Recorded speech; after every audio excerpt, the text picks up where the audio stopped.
Ndërtimtarisë ka rënë nga kati i dytë, pra është rrëzuar dhe ka mbetur pa shenja jete. Bëhet fjalë për një 48 vjeçar shtetas rumon, këtë na e konfirmuan edhe ekipi mjekësor i urgjencës së kryeqytetit, të cilët sapo kanë marrë informacionin, kanë dalë menjëherë në vend të ngjarjes. Megjithatë, viktima ka pa shenja jete ku ka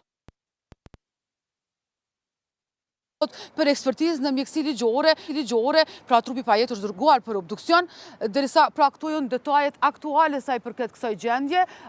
Dyshohet pra që ka rënë nga skelet në vend punishte ku është punuar. Në anën tjetër ne kemi parë që dhe forcat e rendit, padyshim dhe bashkë me inspektorët të punës kanë dalë në vendin e ngjarjes, ku post ekzaminimeve nga ana e jashtme për të parë dhe distancën dhe gjithçka tjetër, ato po zhvillohen edhe nga ana e brendshme, ku ne nuk e kemi të mundur të hyjmë brenda për shkak sigurisë dhe gjithçka tjetër.